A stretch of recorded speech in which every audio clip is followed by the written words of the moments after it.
For a moment, how many people can say that they owned a successful business? How many can say their business has survived for 74 years?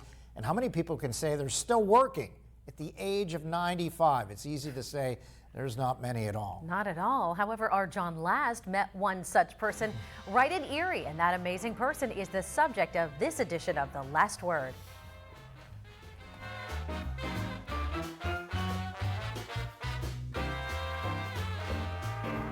Some people have different attitudes about retirement. Some can't wait to hit retirement age and then hit the golf course, while others have no desire to leave the working life behind. This is Fred Johnson, the owner of Dr. Freddy Truck Cap City on East 21st Street in Erie. Dr. Freddy. Fred could have retired decades ago. He's 95 years old, but here he is, still working at the business he founded 74 years ago in 1949. He still hops down to the floor to work underneath vehicles. He still pushes a large hoist into place to secure a cap onto a pickup truck. Yeah, there's been times he thought about retiring, but he always talked himself out of it. I was hardly making anything at all, but I just was so happy coming to work, get me out of the bed in the morning and got me going, get some exercise. Fred opened his first shop when he was 21 years old after getting out of the service and working a while for other repair garages. That first shop was located at his mother's house for 3 years. He then moved to this location on East 21st Street, and he's been here ever since.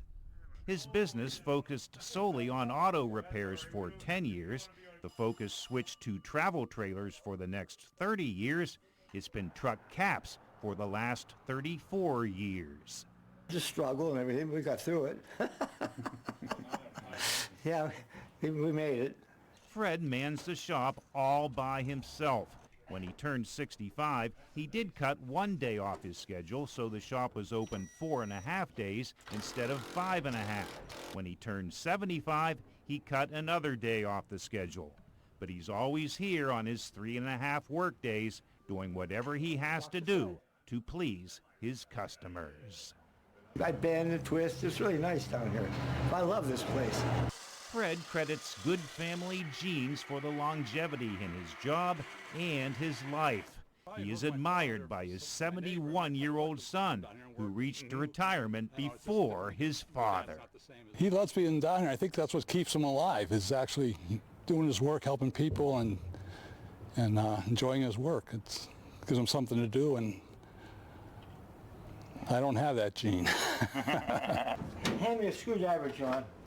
There you go. With the last word in Erie, John Last, Erie News Now. Dr. Freddy turns 96 in July. He's thinking about possibly calling it a career and selling this business, but now he has to go to 100, right? Oh boy. Well, I'll tell you what, happy early birthday, almost, Dr. Freddy. And I'm wondering if Robert, his son, will be helping him out maybe a little bit more. He doesn't have the gene. We'll be right back.